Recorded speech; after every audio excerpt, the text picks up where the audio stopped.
السلام علیکم، میرا نام ہے ذیشان عثمانی۔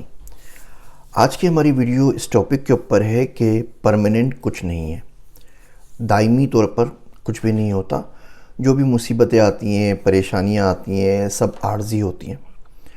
تو اگر آپ کو کسی بھی حالات کا سامنا ہے، آپ کو شوہر گالیاں دے رہا ہے، آپ کو سسرال والوں سے لڑائی چل رہی ہے، آپ کے رزق میں تنگی ہے، آپ ایگزام میں پاس نہیں ہو رہے، آپ کا کاروبار آگے نہیں بڑھ رہا، آپ کو کسی بھی قسم کی اور ظلم برداشت کرنا پڑ رہا ہے، زندگی مشکل ہو گئی ہے، تو اس بات کو یاد رکھیے کہ پرماننٹ کچھ بھی نہیں ہے، کچھ عرصے میں چیزیں ختم ہو جائیں گی۔ ایک دن ایسا آئے گا کہ صبح ہو جائے گی، ایک دن اس تاریکی سے رات سے نکلیں گے، ایک دن یہ گناہ چھوٹ جائیں گے، ایک دن آپ آگے بڑھ سکیں گے۔ اب مسئلہ یہ ہے کہ یہ بات تو بالکل ٹھیک ہے کہ پرماننٹ کچھ نہیں ہے، لیکن جب تک حل نہیں ہوتا مسئلہ تب تک بندہ کیا کرے؟ تب تک تو بندے کو کچھ نہ کچھ کرنا ہی چاہیے۔ اس وقت بندہ کیا کرے؟ اس وقت بندہ 3 کام کرے۔ اگر یہ 3 کام کرتا ہے تو جب تک یہ آزمائش کی صورتحال چل رہی ہے مشکل کی، اس میں اس کو بہت زیادہ سکون مل جاتا ہے۔ پہلا کام یہ کرے کہ رج کے دعا مانگے۔ ہم لوگوں نے دعا مانگنا بالکل چھوڑ دیے۔ اب انبیاء کرام علیہ السلام کی لائف کو دیکھیں تو وہ لوگ رج کے بس دعائیں مانگتے رہتے تھے۔ یہ ایسی سنتیں جو تمام انبیاء میں موجود ہے، وہ سب کے سب دعائیں مانگا کرتے تھے۔ حضرت زکریا علیہ السلام 92 سال 90 سال کی عمر کے ہو گئے بیٹے کی دعا مانگنے۔ اب آپ خود سوچیں کہ اگر 20-25 سال میں شادی ہوئی ہوگی تو آگے 70-75 سال تک ایک ہی دعا مانگ رہے ہیں۔ وہ مایوس نہیں ہوئے، وہ نا امید نہیں ہوئے، وہ خدا نخواستہ کسی اور کے پاس نہیں چلے گئے، انہیں دعا مانگنا ترک نہیں کی، بس مانگے جا رہے ہیں مانگے جا رہے ہیں مانگے جا رہے ہیں۔ حضرت ایوب علیہ السلام دعا مانگے جا رہے ہیں بیماری سے بچنے کے لیے۔ حضرت یونس علیہ السلام مچھلی کے پیٹ میں ہیں اور وہ دعا مانگے جا رہے ہیں، لا الہ الا انت سبحانک انی کنت من الظالمین۔ ہم جیسا بندہ ہو خدا نخواستہ 1-2 گھنٹے کے اندر نا امید ہو کے بیٹھ جائے کہ بھئی اب تو پکی پکی موت آ گئی، اب دعا شعا سے کچھ نہیں چلے گا، یا خود ہی اپنے آپ کو خدا نخواستہ ڈپریشن میں خودکشی کا شکار کر لے، مانگے چلے جا رہے ہیں۔ حضرت آدم علیہ السلام دعائیں مانگ رہے ہیں، حضرت ابراہیم علیہ السلام مسلسل دعا مانگ رہے ہیں، حضور اکرم صلی اللہ علیہ وسلم امت کے لیے مسلسل دعائیں مانگ رہے ہیں۔ تو لوگ رج کے دعا مانگتے تھے، ہم نے رج کے دعا مانگنا چھوڑ دیے۔ میرا ایک دوست ہے عبداللہ، وہ کہتا ہے کہ ایک چیز دائمی ہے اور وہ ہے اللہ کا ذکر، وہ ہے اللہ کی محبت، جو اس دنیا میں بھی چلے گی، قبر کے اندر بھی کنٹینیو رہے گی، حشر میں بھی چلے گی اور جنت میں بھی چلتی رہے گی۔ تو ابھی اس سے پوچھتا ہوں کہ دائمی کیا ہے؟ تو بولتا ہے اللہ کی ذات، اور اللہ سے ذات سے جڑی ہوئی محبت۔ وہ کسی کے دل میں آ جائے پھر وہ چلتی رہتی ہے چلتی رہتی ہے، وہ فنا ہو جائے گا تو ختم ہو جائے گی، پھر واپس سے پیدا ہوگا، پھر وہاں سے واپس پھر سے سٹارٹ ہو جائے گی، لیکن اس کو روکنا بڑا مسئلہ ہے۔ تو جو اللہ کی محبت ہے نا، تو یہ چلتی رہے گی، اس کو چلتے رہنا چاہیے۔ وہ عبداللہ کے ساتھ سفر کیا، کولمبو سے نکلے، دوحہ پہنچے، دوحہ سے JFK کی فلائٹ تھی، تو جیسی پلین اڑا اس نے ہاتھ اٹھا دی دعا مانگنے کے لیے دوحہ میں، اور جب JFK میں پلین لینڈ کیا 15-15.5 گھنٹے بعد تب اس کے ہاتھ نیچے آئے۔ میں تو حیران پریشان، بیکاز آپ کو پتہ ہے ہمارے تو 4-5 منٹ کے اندر تھک جاتے ہیں بری طریقے سے۔ میں کہا عبداللہ کیا کر رہا ہے یہ؟ تو کہہ رہا اچھا لینڈ ہو گیا پلین، مجھے پتہ نہیں لگا۔ ہم لوگ نماز کے بعد یقین جانیے 2-3 منٹ بس رٹی رٹائی دعائیں مانگتے ہیں جن کے مطلب بھی نہیں آتے اور آگے چل پڑتے ہیں۔ اس نے مجھے بڑا اچھا شعر سنایا، میں آپ کو سناتا ہوں۔ وہ شعر ہے کہ میں اس کو بولتا ہوں کہ تو کیا ہر وقت ایک ہی ذکر کرتا رہتا ہے، اللہ کی بات لے کر آتا ہے، کوئی فلم کی بات ہو رہی ہو، ٹیلر کی بات ہو رہی ہو تو وہی بات گھوم پھر کے واپس آ جاتا ہے۔ تو کہنے لگا یار میری مجبوری ہے۔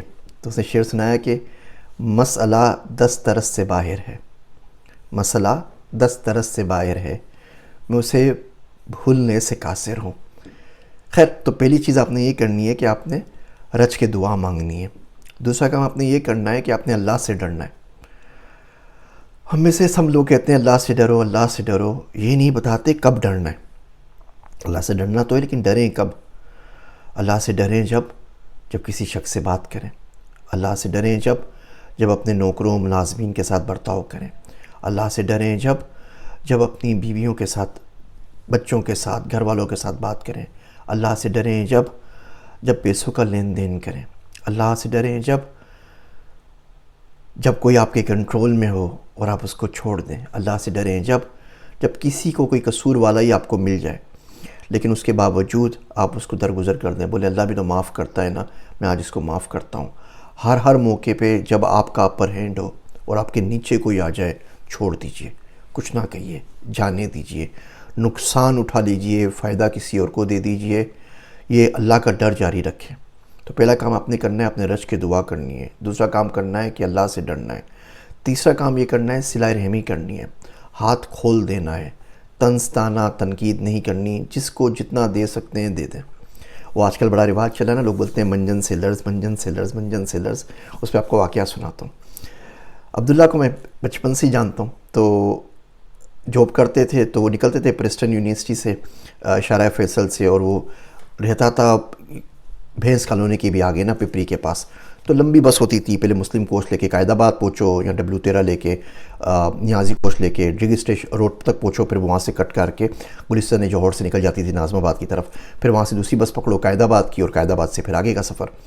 تو روز کیا ہوتا تھا، ایک منجن سیلر چڑھتا تھا ڈگ روڈ سے اوپر، اور قائد آباد پہ اتر جاتا تھا۔ وہ منجن بیچتا تھا کہ بہت اچھا منجن ہے، اور آپ کے دانت صاف ہو جائیں گے، اور آپ کے دانت بڑے اچھے ہیں، یہ ہے وہ ہے۔ اب عبداللہ اسے روز خرید لے۔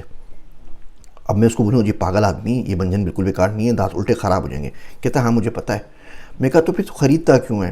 تو بولتا ہے دیکھ یار، بندہ 15 منٹ کی صدا لگا رہا ہے، آخر میں اپنے بچوں کے لیے کچھ کھانا لے کر جائے گا نا، مجھے پتہ ہے منجن کسی کام کا نہیں ہے، لیکن بھیک تو نہیں مانگ رہا نا۔ تو جب منجن بیچنے کے لیے ہاتھ آگے بڑھاتا ہے اور 15 منٹ کی تقریر کرتا ہے بس کے اندر، تو یہ اللہ سے دل میں دعا کرتا ہی ہوگا کہ اللہ میں کسی سے کہہ نہیں سکتا، لیکن تجھے پتہ ہے گھر میں بچے بھوکے ہیں، تجھے پتہ ہے گھر میں مسئلے ہیں، گھر میں پیسے لے کے جانے کسی اور وجہ سے نیڈ ہے۔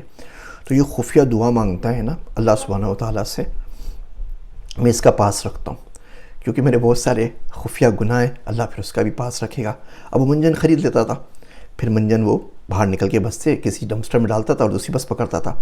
ایک دن اللہ کا کرنا یہ ہوا کہ اس نے منجن خریدا اور پیسے ختم ہو گئے، باہر نکلا اور بس بھی خراب ہو گئی، اور آگے کوئی بس نہیں تھی، اب اس کے پاس پیسے بھی نہیں، بس جائے کیسے آگے، دوسری بس پکڑ کے پیسے خرچ کر چکے۔ تو اس نے بولا کوئی بات نہیں، قائد آباد سے پپری تک کا راستہ ہے، پیدل چلتا ہوں آرام سے۔ تو اس نے جب وہ منجن پھینکا تو پیچھے سے منجن والے نے دیکھ لیا، تو اس کو پتہ لگ گیا کہ بچہ روز خریدتا ہے لیکن اس کو ضرورت نہیں ہوتی۔ اگلے دن جب پھر بس میں آیا تو بس والے نے کہا نہیں، منجن والے نے کہا میں تمہیں نہیں بیچوں گا، اور تمہیں دعا دے دوں ایک کہ اللہ تمہیں بس کے سفر سے بچائے، اللہ تمہیں اپنی کوئی سواری دے دے، اپنی کوئی گاڑی دے دے۔ پھر اللہ نے بڑا کرم کیا عبداللہ کے اوپر۔ تو بہرحال تو صلہ رحمی کریں، جتنی زیادہ رحمی کر سکتے ہیں صلہ رحمی وہ کر دیجئے۔ صلہ رحمی رشتہ داروں سے کریں، صلہ رحمی دوستوں سے کریں، صلہ رحمی دشمنوں سے کریں، صلہ رحمی پودوں درختوں سے کریں، صلہ رحمی اللہ کی مخلوق سے کریں، جانوروں سے کریں، پرندوں سے کریں، کتے بلیوں سے کریں، سب لوگوں سے کریں۔ دشمنوں سے پتہ ہے صلہ رحمی کیسے ہوتی ہے؟ وہ یہ کہ ان کا کوئی سیکریٹ، کوئی ایسی چیز آپ کے پاس ہے جس کو اگر آپ افشا کر دیں تو اس کی بدنامی ہو یا نہ کریں۔ وہ آپ کے بزنس سیکریٹ کسی اور کو بتا دے، بتانے دیجئے۔ وہ آپ کی برائیاں کریں، بتانے دیجئے۔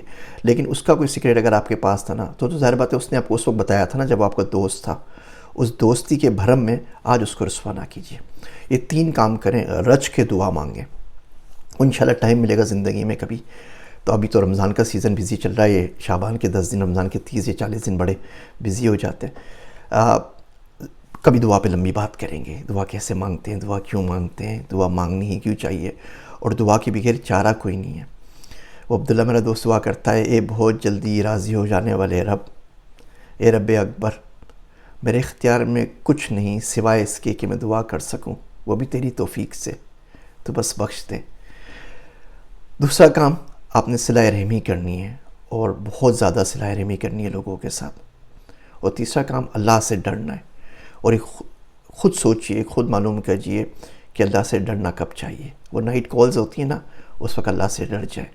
کوئی غلط جملہ منہ سے نکل رہا ہو تو اللہ سے ڈر جائے۔ کوئی جگت ذہن میں آ رہی ہو کہ آپ بولیں اور سامنے والا شرمندہ ہو جائے تو اللہ سے ڈر جائے۔ بیوی کا قصور ہو، اس کو ڈانٹنے کا من کر رہا ہو جس سے وہ بہت شرمندہ ہو کہ آپ کو سوری سوری بولنے لگے، اللہ سے ڈر جائے۔ جو لوگ ہوتے ہیں نا جنہیں بہت زیادہ سوری سننے کا شوق ہوتا ہے، وہ جو لوگ ہوتے ہیں جنہیں بہت زیادہ شکریہ سننے کا شوق ہوتا ہے، وہ جو لوگ ہوتے ہیں جن کو بہت سارے لوگ اپنے سامنے جھکے ہوئے چاہیے پسند ہوتے ہیں، یقین جانیے وہ اللہ کی محبت کی راہ میں آگے نہیں چل پاتے۔ میری باتیں سننے کا شکریہ۔ رمضان کا سیزن آ رہا ہے، مجھے اپنی دعاؤں میں یاد رکھیے گا۔ میں ہوں آپ سب کا ذیشان عثمانی۔